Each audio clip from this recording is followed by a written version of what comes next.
जितने crypto industry में trading वाले हैं, ट्रेडर्स हैं बेसिकली, वो सारे दुबई क्यों भागते हैं? जितना बड़ा माइंडसेट, उतने बड़े लोगों से मिलना, उतना ही बड़े कमाई के बारे में सोचना और उतने ही बड़े लोगों के साथ काम करने की अपॉर्चुनिटी, ये सारी चीजें एक साथ आती है। वो आपको इंडिया में नहीं मिलेगी। 10-12 करोड़ का पोर्टफोलियो ही गेव मी कि आप इस पर ट्रेड करो and show me what you can do with this. तो ऐसे करते दैट 10 करोड़ का portfolio was a opportunity for me, क्योंकि मेरे पास उस वक्त उतना नहीं था। क्या वो 10 करोड़ इंडिया में कोई आपको देगा? इंडिया में जितनी इलीगल चीजें हैं, उनमें से ज्यादातर चीजें दुबई से ऑपरेट हो रही हैं। हम भी नहीं चाहते कि जनता के साथ स्कैम हो। आज मेरे नाम से 15 फेक प्रोफाइल्स अवेलेबल हैं। हम हमेशा अलर्ट डालते हैं लोगों के बीच कि आप इनको पैसा मत भेजिएगा। क्रिप्टो में ऐसा सरकार को मन हो गया कि क्रिप्टो में से हमको लोगों को हटाना है, आए और बोले बैन, आज से क्रिप्टो बैन इंडिया में। पॉसिबल है ये? टिकटॉक बहुत सारे लोग कह रहे थे कि बैंड है बैंड है बैंड है, बट इंडिया में भी यूज करने वाले लोग कर रहे थे। ऐसा नहीं है कि नहीं हो रहा था टिकटॉक यूज। आज एक कॉइन है, बाइनेंस पर लिस्टेड है, चेन जीपीटी करके। उसमें मैंने सिर्फ $3000 इन्वेस्ट किए थे, करीब 2,60,000 रुपए के आसपास होते हैं, और वहां से भी मैंने करीब 1.5 करोड़ निकाला है। बिटकॉइन 10 करोड़ रुपए का हो जाएगा एक बिटकॉइन। यस 2030 के अंदर आई बिलीव बिटकॉइन $1 मिलियन को क्रॉस कर चुका है। अगर मैं आपसे ये कहूं कि क्रिप्टो मीम कॉइन में कोई आदमी 30,000 रुपए लगा करके 1.5 करोड़ रुपए विड्रॉ किया उससे, आप कहोगे ऐसा आदमी कहाँ है, कौन है भैया, क्या बात कर रहे हो? तो मैं आज उन्हीं के साथ बैठा हूँ, बुदल व्यास जी के साथ, जिन्होंने ऐसा किया है।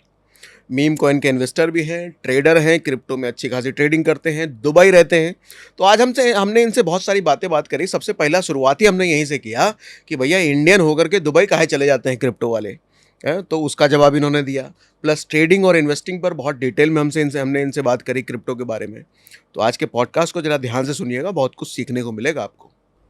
बुदल व्यास जी, सबसे पहले मुझे ये बताओ कि ये जितने क्रिप्टो इंडस्ट्री में ट्रेडिंग वाले हैं, ट्रेडर्स हैं बेसिकली, वो सारे दुबई क्यों भागते हैं? इंडिया से इतनी नफरत कहूँ या फिर इंडिया से इतना भागने का मन क्यों करता है?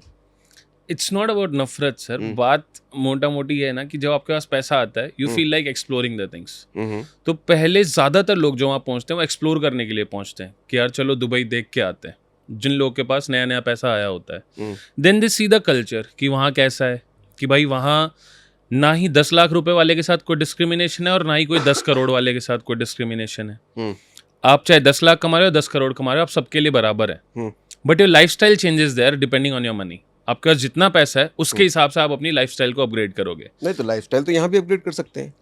कैसे कर सकते हैं? लाइक इफ यू वांट कि आपको यहाँ से एयरपोर्ट जाना है and you want to go with the Emirates की कार, लेट्स से कि you have Emirates business class flight, तो क्या आपको एमिरेट्स की कार लेने के लिए आपके घर तक आएगी टू गिव देयर टाइम, या आपका बैगेज लेकर जाएगी एयरपोर्ट तक? तो इस चीज के लिए आदमी देश छोड़ देगा क्या? नॉट ओनली दैट, मतलब मैं लाइफस्टाइल की बहुत सारी ऐसी चीजें हैं जो मतलब एक्सप्लेन करना भी पॉसिबल नहीं है एक टॉक के अंदर। बट यस, बहुत सारे लोग टैक्सेशन की वजह से जाते हैं, बहुत सारे लोग लाइफस्टाइल की वजह से जाते हैं। Me personally I went there for the clientele basis, क्योंकि मेरे कुछ मेजर बड़े clients who are Indians only, they are having good property business there, और वो लोग मेरे मेजर क्लाइंट्स हैं वहाँ पे। तो मैं उनके लिए वहाँ पर गया, बिकॉज ज़्यादातर लोगों से कनेक्शंस फिर वैसे बनता है। Yes, now it comes the fourth major point. जितना बड़ा माइंडसेट, उतने बड़े लोगों से मिलना, उतना ही बड़े कमाई के बारे में सोचना और उतने ही बड़े लोगों के साथ काम करने की अपॉर्चुनिटी, ये सारी चीज़ें एक साथ आती है। वो आपको इंडिया में नहीं मिलेगी। क्या हम आज किसी भी बड़े मिलियनर या बिलियनर के साथ इंडिया में बैठ करके बातचीत कर सकते हैं? Will have to go through VVIP process. वहाँ ऐसा कुछ नहीं है। कैफे के अंदर अरबपति बैठा बगल में बैठा होता है। सो ये इंडिया में नहीं मिलेगा। क्या इंडिया में कोई भी अरबपति आपके बगल में रैंडमली बैठा मिल जाएगा आपको? नहीं। हमें सेलिब्रिटीज तक नहीं मिलते हैं। क्लास ही अलग है। हमें सेलिब्रिटीज नहीं मिलते हैं जो मूवीज में रहते हैं। Even they are not the billionaires. तो वो भी नहीं मिलते, तो सोचो वहां के बिलियनर्स और ट्रिलियनर्स बगल में कैफे में बैठे मिल जाते हैं आपको। ओके। तो ये भी एक काइंड ऑफ लाइफस्टाइल हो गई कि let's say me as a personally, मैं एक बार एड्रेस में रुका था। It is one of the biggest hotel there. तो एड्रेस में मैं वहाँ पर रुका हुआ था and I was going through process कि भाई देखते हैं चेक इन कैसे है, क्या सारी चीज़ें। तो आई मेट समवन जिसके पास 5,000 करोड़ की प्रॉपर्टी है वहाँ पे। फिर I got to know more things about him. तो ही टोल्ड कि he is having assets of almost around 3,000 CR in bitcoin and crypto currencies. तो वहाँ I told him that yes I also trade in crypto currencies, but मैं आपके जितना बड़ा तो नहीं हूँ, but yes I am doing good from my side. तो वैसे करते कनेक्शन बना। Then I got a opportunity to trade for him. तो वहाँ पर मुझे 10-12 करोड़ का पोर्टफोलियो ही गेव मी कि आप इस पर ट्रेड करो and show me what you can do with this. तो ऐसे करते दैट 10 करोड़ का portfolio was a opportunity for me, क्योंकि मेरे पास उस वक्त उतना नहीं था। करेक्ट? क्या वो 10 करोड़ इंडिया में कोई आपको देगा एक झटके में कि ये ले बेटा रिस्क ले? He has the money, he took that opportunity कि भाई मेरे को एक बंदा मिला जो ट्रेड कर सकता है, तो उसने मेरे को अपॉर्चुनिटी दे दी। बट क्या इंडिया में रेंडमली हमें ऐसे चलते चलते कोई ऐसा आएगा, ले बेटा 10 करोड़ मेरे पास पड़े तू ट्रेड कर? मतलब आप कह रहे हो कि ग्लोबल लेवल पे लोग वहां पे आते हैं, Yes, ग्लोबली लोग। बहुत सारे, और ना जाने उनके पास कितना पैसा है हम सोच भी नहीं सकते। हम्म, मतलब आज भी वहां का सबसे रिचेस्ट पर्सन वहां पर जो है वो एक इंडियन ही है। सबसे रिचेस्ट पर्सन इंडियन है वहाँ दुबई का जो सबसे, I don't remember the proper name, but Sahani करके there is a surname of him, हाँ। एंड उसके घर के अंदर जो शैंडलियर लगा है, झूमर जिसको हम बोलते हैं, वो बुगाटी का लगा है। कितने का है वो? होगा कुछ करीब करीब 15-20 करोड़ का, या ज्यादा भी होगा। Like I don't know about Bugatti, but I have seen that कि भाई ये चीजें हैं वहां पे। अब करेंटली चाहे वो किस सिचुएशन में, प्रॉब्लम में है, जेल में, I don't want to talk about those words, but बात यहाँ पर ये आती है कि ऐसे लोग हैं वहां पर जो इंडियंस हैं और one of the richest people हैं, तो वो वहाँ क्यों है? ये तो भी एक क्वेश्चन मार्क है। जैसे एक तो ये हो गया कि दुबई शिफ्ट होने का एक तो बेनिफिट, और दूसरा होता है कि पर्पस। मैं इंडिया से छोड़ के दुबई इसलिए जा रहा हूँ क्योंकि ये अल्टीमेटली पर्पस है। सिर्फ लाइफस्टाइल चेंज करना या सिर्फ ऐसे क्लास लोगों से मिलना जुलना, ये पर्पस होता है क्या? देश sir. छोड़ करके दूसरे देश का रेजिडेंट बनने में? लाइक 3 तरीके के लोग होते हैं सर। हाँ. पहले वो होते हैं जो सिर्फ टैक्सेशन के बारे में सोचते हैं। पहले यस, सिर्फ इसको टैक्सेशन। एक्सप्लेन कीजिए। टैक्सेशन के बारे में सोचते हैं क्योंकि मतलब इंडिया टैक्स में बचा लेंगे वहां जाके। यस, हाँ. टैक्स बचा लेंगे, या फिर जितना टैक्स यहाँ सरकार को देंगे, ऐसा नहीं है कि दुबई के अंदर सब कुछ इजी है या फिर टैक्स बचा लिया तो उन्होंने बहुत कुछ बचा लिया। नो, वहाँ अगर आप टैक्स कम पे कर रहे हो ना, तो वहाँ पर आप ट्रैवल का उतना ही ज़्यादा पैसा खर्च कर रहे हो या अपनी लाइफस्टाइल के ऊपर उतना ही ज़्यादा पैसा खर्च कर रहे हो, तो इवेंचुअली वो महंगा ही पड़ता है। बट एटलीस्ट वो पैसा वो अपने ऊपर खर्च कर पा रहा है। हाँ, करेक्ट। लेट्स से कि आप सालाना 10 लाख रुपए यहाँ इंडिया में टैक्स पे करते हो और वहाँ पर 1 लाख ही करते हो, बट बचे हुए 9 लाख की वो वहाँ पर लाइफस्टाइल अच्छी जी रहा होगा। लाइफस्टाइल अच्छी को डिफाइन करो जरा, मतलब अच्छे घर में रहेंगे, अच्छे घर भी होंगे, you will have good people around you.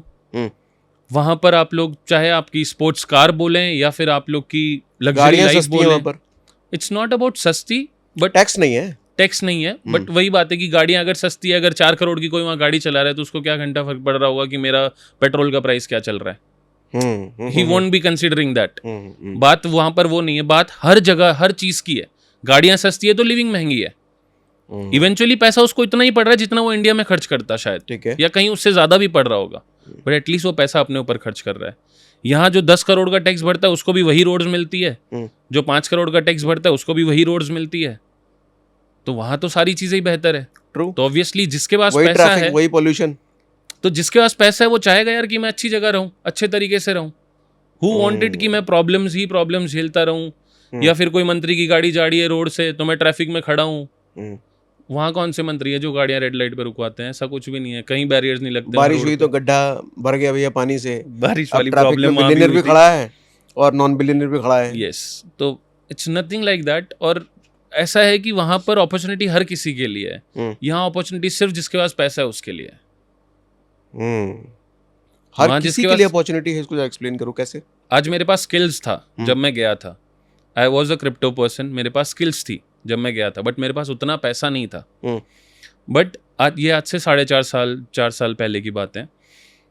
But मेरे को वहां पर ऐसा पर्सन मिला जिसने मुझे अपॉर्चुनिटी दी कि स्किल तेरे पास है, पैसा मेरे पास है, मैं पैसा लगाऊंगा। ट्रेडिंग स्किल की बात कर रहे हो आप? यस। तो किसी और ने आपको कैपिटल दिया? यस।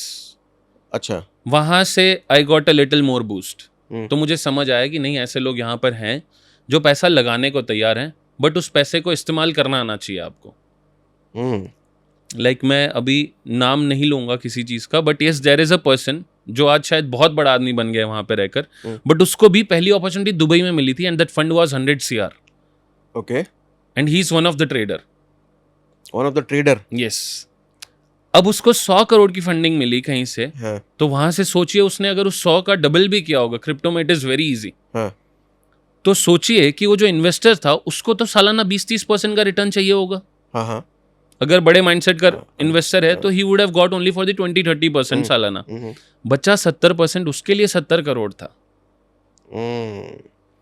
तो it's a big shot for him. Crypto trader की बात कर रहे हो? He might be from crypto forex, अगर एग्जैक्ट बता दूंगा तो नाम ही लोग गेस कर तो लेंगे. दिक्कत क्या है आई डोंट उसमें? वांट दैट कि वो चीज़ हो, बिकॉज दिस इज समथिंग जो लोग पब्लिक नहीं करना चाहते हैं. ओके, बट यस, ऐसी चीज़ें हैं और ऐसी अपॉर्चुनिटीज़ है जो वहाँ मिलती हैं. इन्फ्लुएंसर है? यस, ओके, मतलब मिलती हैं ऐसी कहीं अपॉर्चुनिटीज. बी से तो नाम नहीं है? आप घुस जाओ उसके अंदर. नहीं नहीं नहीं, अच्छा अच्छा, क्यों, पहले लेटर बताओ. गेस कर लेंगे लोग sir. But yes, this is a conversation जो मैं ये बताना चाह रहा हूँ कि ऐसी अपॉर्चुनिटीज मिल जाती है लोगों को when you be there and ऐसे लोगों के बीच रहते हो. और यहाँ हम किसी भी वीवीआईपी पर्सन से मिलना नहीं कर पाते हैं. ओके, लाइक चाहे उसके पास पैसा हो, लेट्स से आज अंबानीज हैव गुड मनी, उनको भी अच्छे ट्रेडर्स क्या पता ढूंढने की जरूरत हो या फिर ना भी हो. I don't know about that. But क्या वो मेरे से कभी मिल पाएंगे या मैं कभी उनसे मिल पाऊंगा फॉर अ टॉक? मुश्किल है. आई डोंट नो कि कब होगा, कैसे होगा. Not aware. मतलब अंबानी जहाँ मिलेंगे वहाँ शायद हम नहीं होंगे, हम जहाँ होंगे शायद अंबानी नहीं आएंगे. करेक्ट. बट दुबई में आप कह रहे हो कि अंबानी जैसे लोग और हम जैसे लोग एक क्लब में एक जगह पे मिलते ही रहते हैं. क्रिप्टो में मतलब एक बहुत बड़ा नाम है एंड्रू टेट. बहुत सारे लोगों ने सुना होगा उसका नाम. ही माइट बी हैविंग शायद कितना पैसा होगा उसका, शायद हजारों करोड़ होगा, बिलियनर होगा शायद. एंड्रू टेट ये वही है ना जो शायद ब्लॉगर भी है? यस, कई सारे he has crime launched a cases lot भी हैं of उस पर. meme coins. Yes, हाँ? but still जेल भी रह चुका है. हाँ, but he is a rich person. He is considered a good wealthy person in Dubai. मैं एक कैफे में बैठा था and he was there in the same cafe. मैं सोच रहा हूँ यार कि मैं गरीब हूँ कि ये गरीब है. नहीं, मैं अमीर हूँ कि ये गरीब है. हाँ, मतलब that's a different thing. लेकिन धीरे धीरे चीजें समझ आने लगी कि भाई लोग आते हैं ऐसी जगहों पे नॉर्मली बैठने के लिए. बड़े बड़े पैसे वाले शेख ऐसे ही हुक्का पीते हुए आपको किसी कैफे में मिल जाएंगे randomly. And then you will realise कि अच्छा ये तो वो शेख का बेटा है. तो कैफेज भी ऐसे होंगे ना अपना, यहाँ डॉली चाय वाला के चाय की टपरी जैसा नहीं होगा वो. हाँ, वो होगा. कैफे भी उस क्लास के होंगे. बट अगेन लग्जरी लाइफस्टाइल, वो काइंड ऑफ अ लग्जरी हो गई. एक पर्सन जिसको शीशा पीना पसंद है, हुक्का पीना पसंद है, उसके लिए वो लग्जरी हो गई. बट क्या हमें वैसी चीज यहाँ मिलेगी? यहाँ किसी को कॉल करके पूछो, देख तो कॉल पे नहीं बताएगा कि उसके रेस्टोरेंट में हुक्का है कि नहीं, क्योंकि उसको पुलिस का डर होगा कि रात को पुलिस आ जाएगी, या फिर वो रात को 12 बजे अपनी दुकान को निपटा के बंद करके क्लब बंद हो जाएगा यहाँ का. वहाँ ऐसा सीन भी नहीं है. तो एक और बात बताओ, आप चूंकि यूट्यूब पर भी सिखाते हो, क्रिप्टो ट्रेडिंग वगैरह बताते हो, क्या एक ये डर भी होता है कि आप ट्रेडिंग में कुछ भी बता रहे हो, सिखा रहे हो, सरकार की तरफ से, यूट्यूब की तरफ से कुछ आ जाए आपके पास नोटिस फोटिस टाइप, ऐसा कुछ? आप दुबई हो तो सेफ हो इस मामले में, ऐसा कुछ है क्या? नहीं, ऐसा नहीं है. आई बिलीव ऐसा कुछ भी नहीं है. क्योंकि आज मेरे पास मेरा चैनल भी आज से 3 महीने पहले एक बार बैन हो गया था. और उससे 3 महीने पहले आई गॉट स्ट्राइक्स कंटिन्यूसली. मेरे वीडियोस पर स्ट्राइक आने लगी जहाँ पर I was discussing about the profits, कि मैंने ये प्रॉफिट बनाया, या फिर these are the 5 best coins जिनसे आप अच्छा प्रॉफिट बना सकते हो इस बुल सीजन में. कुछ ऐसे टॉपिक्स थे जिनके ऊपर स्ट्राइक्स आ गई. So that was wrong I believe. Crypto में आप क्या बात करोगे? आपका चैनल बेस्ड आउट इंडिया है या वहाँ का है? बेस्ड आउट इंडिया था. तभी आ रहा होगा मुझे नहीं लगता नहीं है. नहीं, when it got transferred to Dubai, उसके बाद भी आई. उसके बाद भी आई है? हाँ जी. ओके. तो ऐसा नहीं है कि आपको इंडिया बेस्ड हो या दुबई बेस्ड हो तो नहीं आती है. मेरे कुछ फ्रेंड्स हैं who are in Malaysia, who are in Dubai, उनको भी आई हैं. वो तो हिंदी 4-4 कंटेंट साल बनाते से हैं वो भी. हाँ जी. तो मुझे लगता है क्या हिंदी बेल्ट वालों को ये आ रहा है या किसी को भी आता है? हिंदी बेल्ट वालों को आ रहा है. दैट्स द ये प्रॉब्लम. श्योर है? यस, ये श्योर है. इंग्लिश वालों को नहीं आ रहा ये? ऐसा इंग्लिश क्यों? वालों को नहीं आ रहा. I think government might be having some problems कि हम उसका ज़्यादा प्रचार प्रसार ना करें या बात ना करें. I don't know what is the reason, but yes, ये नहीं होना चाहिए. ठीक है, इफ देयर इज समथिंग जो गलत हो रहा है, ऑडियंस के लिए गलत है, फिशी हो, स्कैमी हो, प्लीज गेट इट रिमूव्ड. हम भी नहीं चाहते कि जनता के साथ स्कैम हो. आज मेरे नाम से 15 फेक प्रोफाइल्स अवेलेबल हैं. हम हमेशा अलर्ट डालते हैं लोगों के बीच कि आप इनको पैसा मत भेजिएगा. You don't have to send money. अगर आपको किसी दिन ये कंफर्म करना हो कि आप बुधिल व्यास को पैसा भेज रहे हैं क्या, please get Budhil Vyas on a call और on a video call to confirm it. क्योंकि $200 की फीस या $300 की फीस एक छोटी फीस नहीं होती है. किसी का 18-20 हज़ार रुपए is not a small fees. तो इन क्रिप्टो इन चीज़ों को डिकोड करना भी प्रॉब्लम है कि आपने पैसा भेजा किसको है. तो you don't have the proof, you just have the name Budhil Vyas. अब आपको नहीं पता कि वो फेक प्रोफाइल है कि रियल प्रोफाइल से मैसेज आया है. बट दुबई जाने का कुछ लोग ऐसे भी जाते हैं ना कि वहाँ जाकर कुछ भी बेचेंगे, जैसे फॉरेक्स वगैरह प्रमोट कर सकते हैं. इंडिया में नहीं कर सकते वो. हाँ, मतलब कई सारे ऐप्स yes. जो कि इंडिया में इलीगल कहलाते हैं वहाँ खुलेआम चलते हैं. ये भी सर, पर्पस होता होगा। दुबई में अगर मैंने जो देखी है, लाइफस्टाइल भी देखी है, लोग भी देखे हैं, और बहुत सारे इंडियन कैफेज में भी मैं बैठा हूँ, आई हैव सीन कि मेरे हिसाब से शायद सबसे बड़ा जुआ ही वहाँ से खेला जाता है।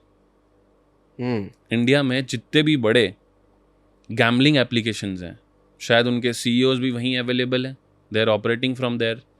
या फिर जितने भी लोग हैं जो क्रिकेट के सट्टों में काम करते हैं, even they are sitting there. अब मुझे नहीं पता कि वो कितना गलत है कितना सही है, बट यस, कहीं ना कहीं वहाँ से यूथ तो खराब हो रहा है।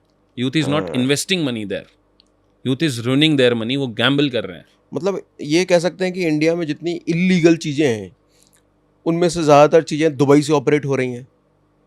पीपल आर सिटिंग देयर, मतलब ज़रूरी नहीं है दुबई से, क्योंकि हमने हाईलाइटेड दुबई को देखा है, बट हम ऐसे बहुत सारे छोटे छोटे आइलैंड्स हैं जहाँ पर लोग रह रहे हैं इंडिया के, and they are operating such kind of things.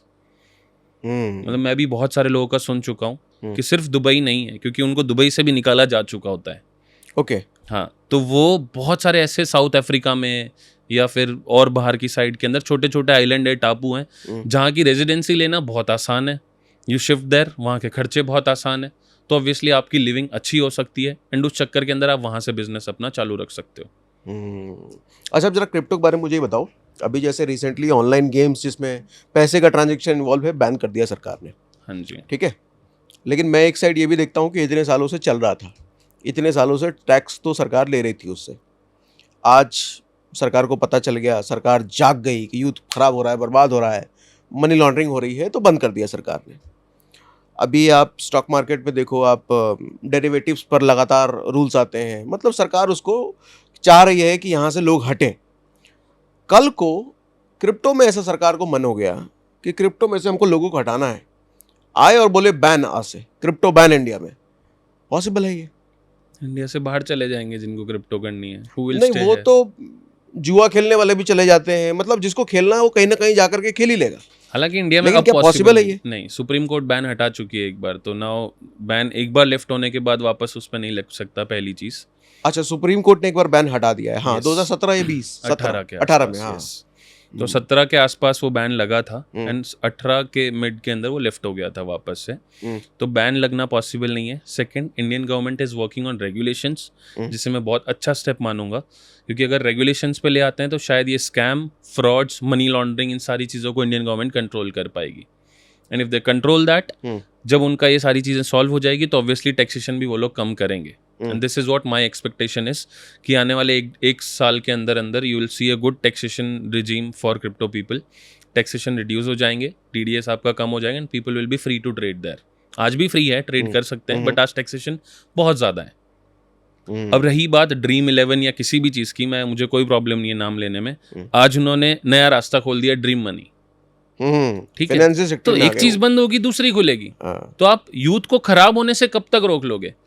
अगर आपको खराब ही करना है, मतलब आपको रोकना ही है, तो give them the best solutions ना, कि आप ये चीज करो। अगर बैन करना था तो बहुत पहले कर देते। अभी बैन करोगे तो जो फाउंडर है, जिसने करोड़ों रुपए कमाने का तरीका ढूंढ लिया है, वो रास्ता दूसरा अपना लेगा, लेकिन कमाएगा उतना ही। करेक्ट?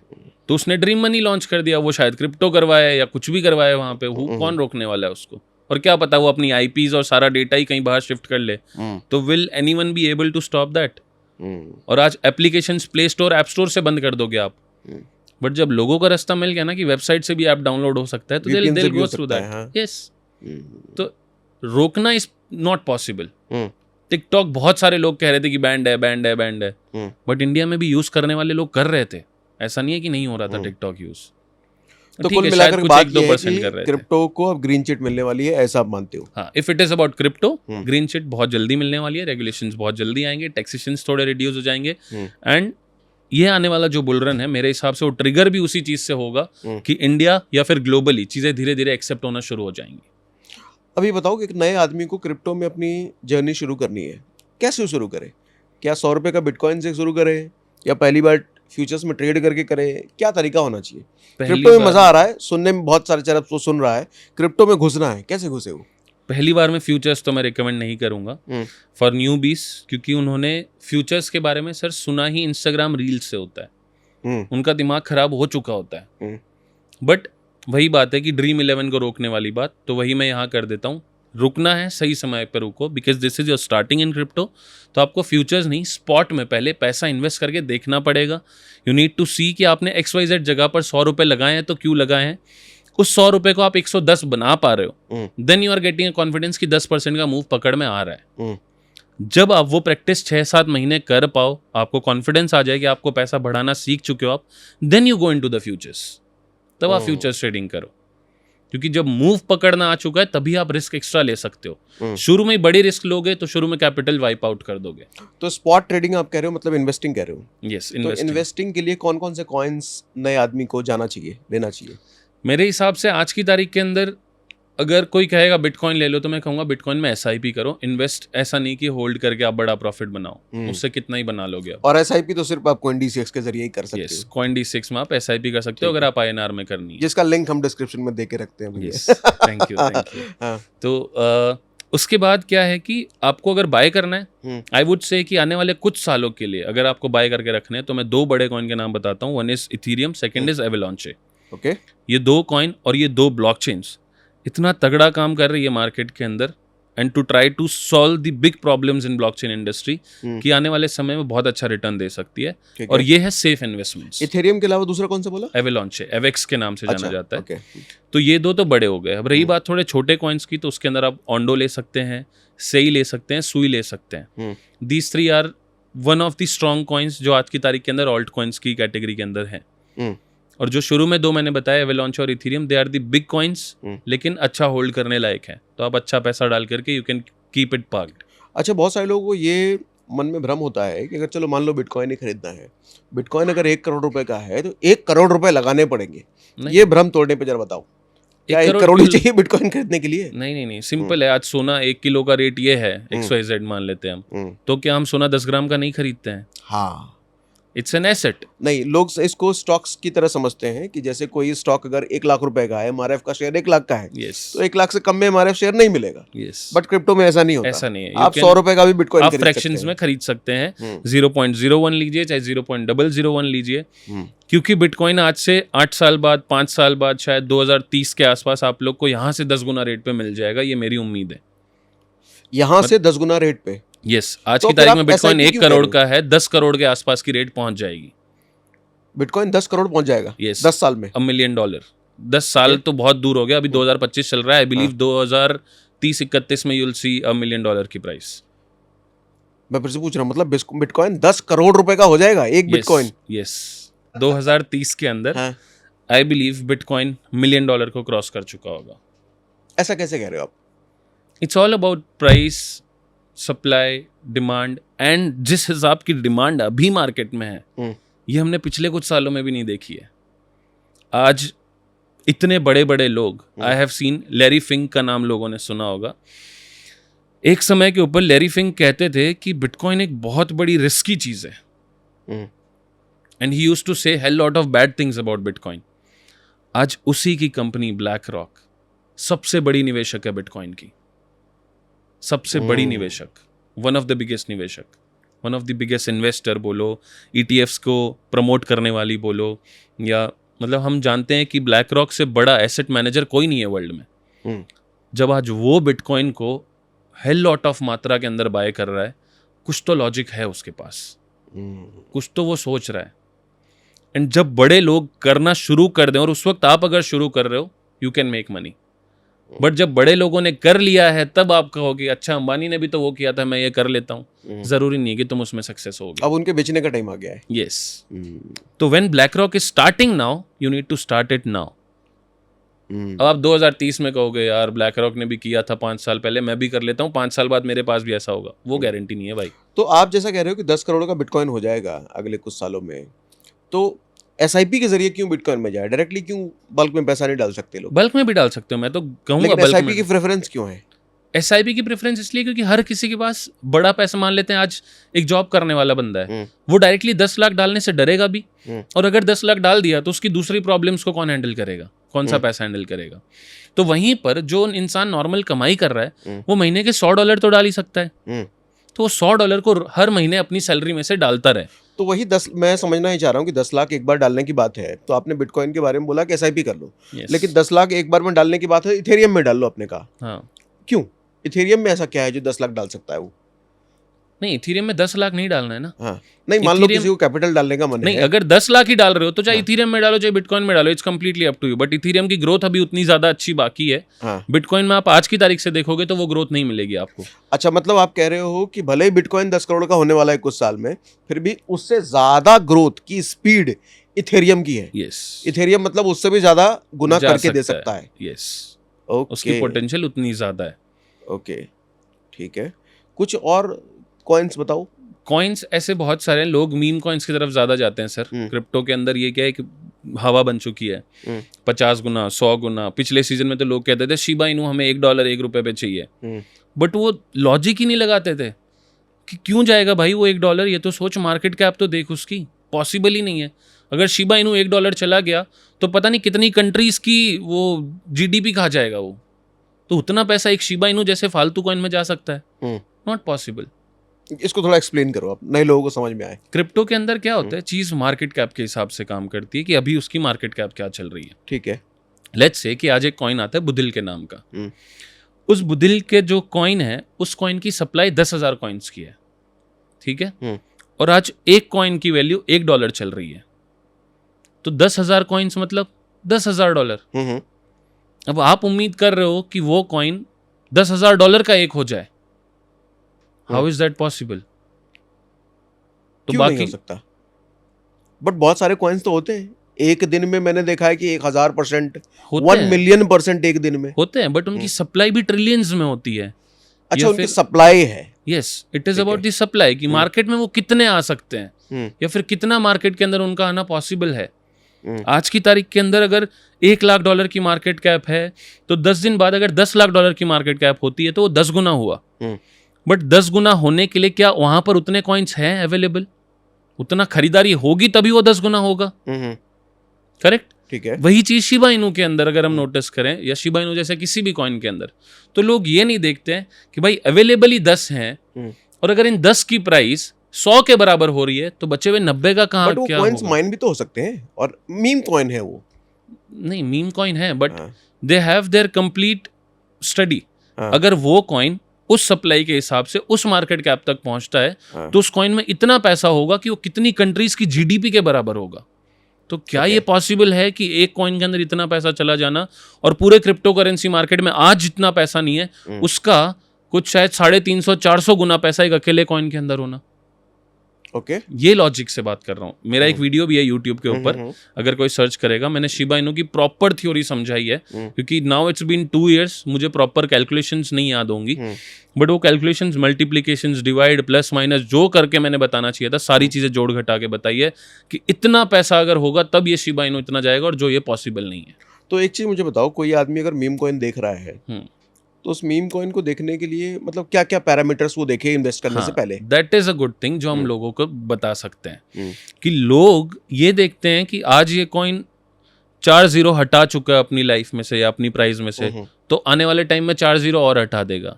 ये सोच गलत है। जो एग्जांपल अभी अपन ने बात किया कि 5 साल पहले अंबानी ने ऐसा किया था तो वो ये बन गए, मैं भी अब ये करूंगा तो 5 साल बाद मैं भी वो बन जाऊंगा, that is not possible. If you are investing in a meme coin, पहली चीज का ये ध्यान रखें कि वो कॉइन एक अच्छी मार्केट कैप को रीच किया है कि नहीं किया है। 2 तरीके हैं इन्वेस्ट करने के मीम कॉइन में। पहला risk, second less risk. Risk मतलब जहां पर पैसा 50-100 गुना होते हैं, लिटरल में होते हैं, वहां पर रिस्क आपकी ये, जैसे मैं अपना एग्जांपल देता हूं, 10 कॉइन्स में पैसा लगाऊंगा और 10 में से चलने के चांसेस मैं उम्मीद ये रखूंगा 1 या 2 ही चलेंगे, बाकी 8 जीरो होंगे। ठीक है, कौन भाग जाएगा, कौन स्कैम कर देगा, कौन रग पुल हो जाएगा, अलग थ्योरी है। बट उसमें इन्वेस्ट करने के लिए आपको देखना पड़ेगा उसकी मार्केट कैप क्या सही है। अगर आप देख रहे हैं कि उसके अंदर उसकी मार्केट कैप जो है वो ज़्यादा अच्छे मात्रा को रीच नहीं करी है, 1 मिलियन 2 मिलियन 10 मिलियन को क्रॉस नहीं किया उसकी मार्केट कैप, तो आप इन्वेस्ट करो।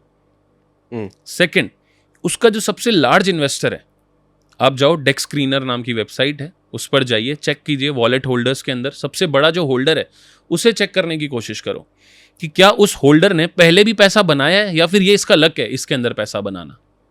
ओके, मतलब वो होल्डर को चेक करना है कि इसमें इन्वेस्टेड है कि नहीं है। उस होल्डर ने पहले भी पैसा बनाया है कि नहीं कुछ कॉइन्स में, अच्छा, ठीक कुछ है, और मीम कॉइन्स ठीक है। If he has got that done, अगर उसने ऐसा किया हुआ है, मतलब ये मंझा हुआ खिलाड़ी, इसके पास कोई ना कोई टिप है इस कॉइन की, तो ये भी जाने के चांसेस रखता है। ठीक है। मतलब ऐसी बहुत सारी ट्रैकिंग होती है। GMGN करके एक वेबसाइट है, वहाँ पर भी उस वॉलेट की ट्रैकिंग होगी अब। मतलब मैं पर्सनली जो देखता हूँ या मेरी टीम जो ये करती है, हम लोग 50 से 60 वॉलेट्स ढूंढते हैं, उनकी रिसर्च करते हैं। GMGN, डेक्स स्क्रीनर, 2 वेबसाइट है जिनसे रिसर्च आप कर सकते हो। वहाँ से वॉलेट ट्रैकिंग करते हैं और उनमें से हम 4-5 वॉलेट्स ऐसे फिल्टर करते हैं जिन्होंने ज़्यादातर बड़े बड़े मीम कॉइन्स के अंदर बड़ा बड़ा गुना पैसा कमाया हुआ होता है। अब हम क्या करेंगे, अब उन 5 वॉलेटर पर वॉच रखेंगे कब वो कोई कॉइन बाय कर ले। इसने कोई कॉइन बाय किया, मैं फटाफट उस कॉइन को निकालूंगा, उस कॉइन के अंदर $100-200 डाल करके छोड़ दूंगा। ओके, अब बना तो उससे हीरो बना, नहीं हुआ तो जीरो हुआ। तो मुझे एक बात बताओ, आप इतने टाइम से क्रिप्टो इंडस्ट्री में हो, मीम कॉइन से कितने गुने पैसे बनाए आपने? सर एक आज से कुछ टाइम पहले एक मीम कॉइन था, आज से शायद 3 साल हो गएंगे इस बात को, जहाँ पर मैंने बड़ा पैसा बनाया था। एक मीम कॉइन था जिसमें मैंने करीब करीब $400 या 300-350 इन्वेस्ट किया था, एंड उससे मैंने कुछ 1,68,00,000 निकाला था। हैं? $400 का मतलब लगभग 30,000 रुपये आपने डाले हैं। हाँ, 30,000 डाल करके 1 करोड़ निकाला। 1,68,00,000 के आसपास का अमाउंट, मतलब इट वॉज अबाउ 1,40 के ऊपर ही निकाला और था ऐसा मैंने। कितनी बार हुआ लाइफ में? 2-3 बार हुआ है। कुछ अच्छे कॉइन्स भी थे, मीम कॉइन्स। जरूरी नहीं है कि जो ज्यादा गुना पैसा बनाते हो मीम कॉइन्स होते हैं। आज एक कॉइन है बाइनेंस पर लिस्टेड है, चेन जीपीटी करके। उसमें मैंने सिर्फ $3,000 इन्वेस्ट किए थे, करीब करीब 2,60,000 रुपए के आसपास होते हैं, और वहां से भी मैंने करीब करीब 1.5 करोड़ निकाला है। फिर से बोलना, कितना डाला था? $3,000, 2.5 लाख के आसपास। 2.5 लाख रुपए डाला और 1.5 करोड़ निकाला। यस। ओके। वो मैंने कैसे किया? It wasn't A meme coin, वो एक प्री सेल थी। उस प्री सेल के अंदर हमने पैसा इन्वेस्ट किया था टू ट्राई द लक कि ये कैसा प्रोजेक्ट जाता है आगे लॉन्ग टर्म के अंदर, कि आगे कैसे फंक्शन करता है कि नहीं करता है। जस्ट फॉर दैट मैंने वहाँ पर पैसा डाला, एंड लक वॉज गुड कि उस प्रोजेक्ट के अंदर इन्वेस्टर्स भी अच्छे आए और बहुत सारे लोग जो इसे पुश कर सकें वैसे लोग अच्छे आए। उस प्रोजेक्ट की हाइप अच्छी बनी और वो प्रोजेक्ट आज की तारीख में बाइनेंस पर भी लिस्टेड है। तो ये जब आपने पैसा बनाया है मीम कॉइन से, आप इसको अपनी स्किल रिसर्च बेस्ड कहोगे या लक बेस्ड कहोगे? स्किल ये होती है कि आप में इन्वेस्ट करने का गुर्दा होना चाहिए। लक आपका हर बार हो तब कोई मतलब नहीं है। You can't get luck every time.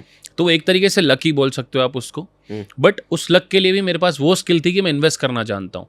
अब मैं ये नहीं कहूँगा कि मैंने नुकसान नहीं गवाया है, मैंने नुकसान भी किए हैं। मैंने 50 प्रोजेक्ट में इन्वेस्ट किए हैं, उन 50 से इतना ही निकलता है जितने में मेरा पैसा, जो बाकी मान लेते हैं 50 में से 40 अगर वेस्ट हो गए और 10 से मैंने पैसा बनाया, तो वो 10 से मैं उतना ही बनाऊंगा जिससे मेरे उन 40 का रिकवर हो गया और मेरा पैसा कुछ 15-20 गुना के ऊपर पड़ा हुआ होगा, इतना ही। ओके। तो ये कहा जा सकता है कि अगर आपने 100 मीम कॉइन में इन्वेस्ट किया है तो उसमें से कोई 2-3 मीम कॉइन ने आपको कमा के दिया, बड़ा कमा के दिया। yes. लेकिन बाकी 90% मीम कॉइन ने या तो लॉस कराया या फिर उतना बड़ा कमा के नहीं दिया। yes. है ना? तो लॉस या फिर ना कमा के देने वाले कॉइन्स की संख्या 90% में है। 90% में मीम कॉइन्स में। ओके। बिकॉज लोगों को नहीं पता है कि, लोगों को क्या, किसी को भी नहीं पता है कि कौन सा कितना जाएगा। और ये सिर्फ आपकी बात है या हर ट्रेडर, हर इन्वेस्टर ऐसा ही होता है? हर इन्वेस्टर ऐसा ही होता है। आज की तारीख में हमने शायद 50-60 प्रोजेक्ट्स ऐसों में इन्वेस्ट किया हुआ है जो मार्केट में अभी लॉन्च ही नहीं हुआ है। अब उन 50-60 में से क्या 5-6 लॉन्च होंगे या सारे लॉन्च हो जाएंगे या एक भी नहीं होगा, ये हमें नहीं पता है। If you are doing a business, you are taking the risk. अगर आप रिस्क नहीं लोगे तो ऑब्वियसली पैसा नहीं बनाओगे। तो ये जो आप कह रहे हो लॉन्च होने ही वाला होगा या नहीं भी होगा, इन सब टोकन्स की इन्फॉर्मेशन कहाँ से मिलती है? बहुत सारे आईडीओ प्लेटफॉर्म्स होते हैं। IDO platform means? जिसके अंदर आईडीओ का फुल, जैसे अपने स्टॉक में आपके आईपीओज होते हैं शायद, वैसे यहाँ पर आईडीओज होते हैं, इनिशियल डिसेंट्रलाइज्ड ऑफरिंग्स। कोई भी कॉइन किसी भी बड़े एक्सचेंज पर आने से पहले एक डिसेंट्रलाइज्ड एक्सचेंज पे आता है, ठीक है? चाहे वो मेटामास्क हो, ट्रस्ट वॉलेट हो, फैंटम हो, किसी पर भी वो वहाँ लॉन्च होगा पहले टू गेट द लिक्विडिटी।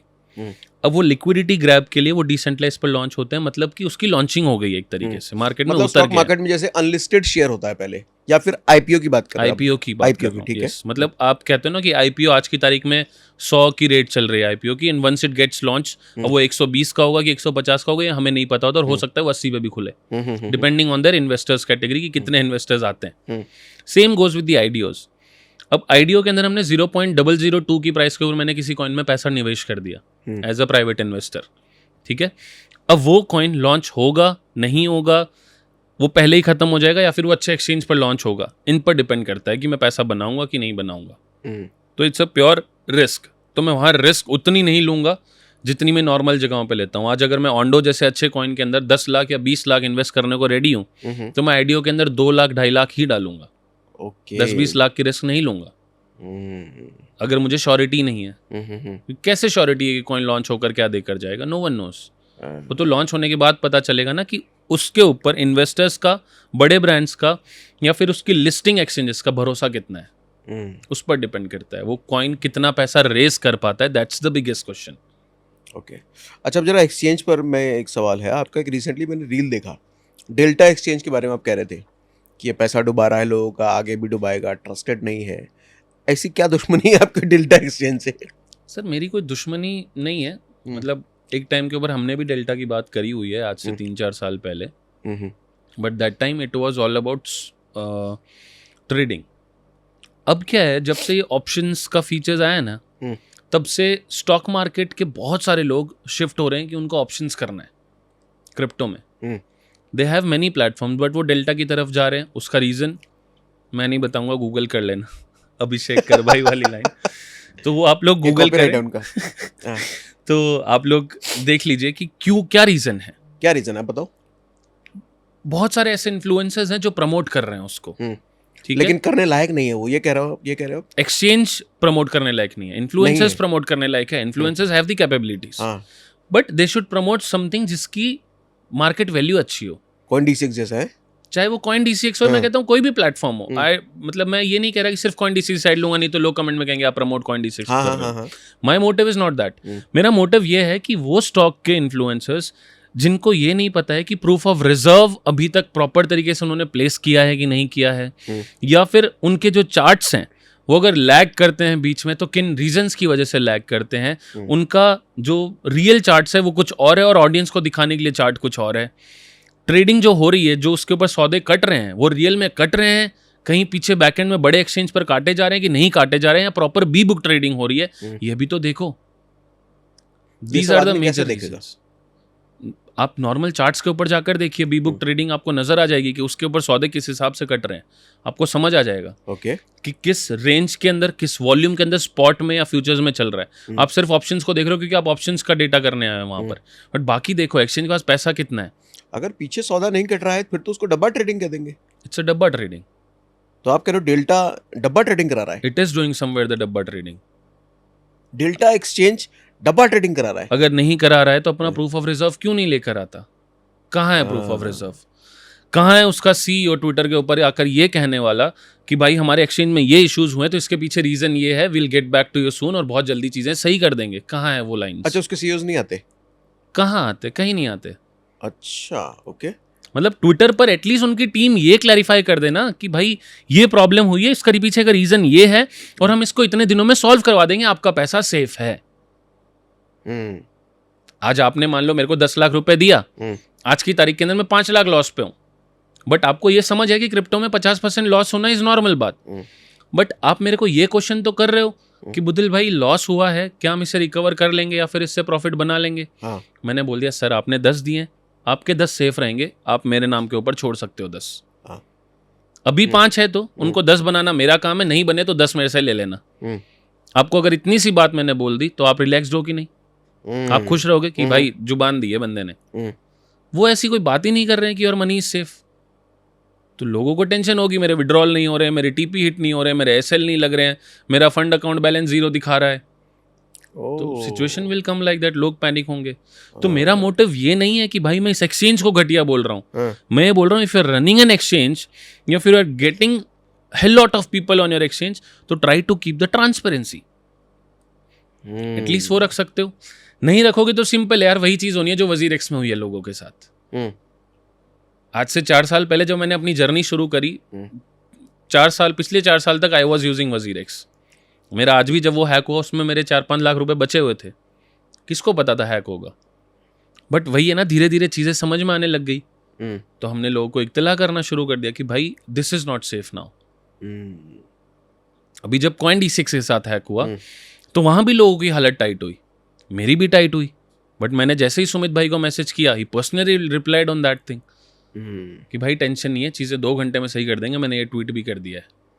जब हाँ। ट्विटर पे जाके देखा, लोग भी काम हो रहे हैं, और आप देखो कि 4 घंटे बाद विड्रॉल शुरू थे। ऑलमोस्ट सारे विड्रॉल्स विद इन 24 आवर्स खत्म हो चुके थे, मतलब लोगों का पैसा मिल चुका था। चाहते तो वो भी विड्रॉल रोक लेते, बट उनको ना नेगेटिविटी चाहिए, ना क्रिप्टो में नाम खराब चाहिए, उनको काम करना है लंबे समय तक, वो लंबे समय तक टिकना चाहते हैं, लोगों का पैसों के साथ फ्रॉड करना नहीं। विड्रॉ करके देखा था, विड्रॉ तो हो गया था। यस, तो it is not about, I am not saying कि ये सही है ये गलत है, मैं कह रहा हूँ ट्रांसपेरेंसी ना रखना गलत है। ट्रू। आज बिंगेक्स जैसे ग्लोबल एक्सचेंज पर भी हैक हुआ था, बाइबिट जैसे बड़े एक्सचेंज पर हैक हुआ था, उन सबने चीजें सही करी है। आपका लैग हुआ, लोगों का नुकसान हुआ, डेल्टा की बात कर रहा हूँ, आज से 20 दिन पहले लैग हुआ, नुकसान हुआ, आपने ये आकर बोला हम नुकसान भरेंगे। हुआ क्या था वो घटना, जरा बताइए डिटेल में। इसमें कुछ नहीं था सर, उनका मार्केट के अंदर 5% की मूवमेंट ऊपर नीचे हुई थी बीटीसी के अंदर, बीटीसी गिरा था उस वक्त पर, उस मूवमेंट की वजह से उनकी लिक्विडिटी कैच नहीं हो पा रही थी ना। जब सिंपल है कि आप सौदे फिजिकली काट रहे हो वहां पर मैनुअली बैठ करके, हाउ वुड यू नो कि 5% की मूवमेंट के अंदर आपको कितना प्रॉफिट और कितना घाटा होगा? वो तो सडन मूवमेंट थी, तो आप मैनुअल डब्बे नहीं सेट कर पाए अपने, तो वहां सौदे लोगों के कटे ही नहीं। जब कटे नहीं तो लोगों का लाखों में नुकसान हुआ। मतलब लोगों ने सौदा काटा, अपना पोजीशन स्क्वायर ऑफ करा, लेकिन पीछे हुआ नहीं। तो लोगों का तो नुकसान, तो पैसा डूब गया। तो जब पैसा डूबा तभी लोग नाराज हुए। तो इस पर डेल्टा ने कुछ बोला कि कुछ देंगे भाई, नुकसान की भरपाई होगी, ऐसा कुछ नहीं बोला तक नहीं। It was a technical glitch. उससे क्या होता है भाई, टेक्निकल तो हमें भी पता है, सॉफ्टवेयर है, टेक्निकल ग्लिच आ सकता है, बट पैसे तो दो लोगों के। ओके, एनीवेज, मजा आपसे बात करके बुदिल जी, क्रिप्टो के बारे में काफ़ी कुछ आपने शेयर करा, और अगली बार मैं आपसे दोबारा बात करना चाहूँगा जरा डिटेल में। अभी समय के अभाव की वजह से आज हम कम बात कर रहे हैं। बिल्कुल। और अगर लोगों के कमेंट भी आते हैं, आप कमेंट करके ज़रूर बताइएगा कि बुदिल जी को हम दोबारा इनवाइट करें और ऐसी बातें हम डिस्कस करेंगे क्रिप्टो के बारे में। Thank you Budil ji. Thanks a lot sir.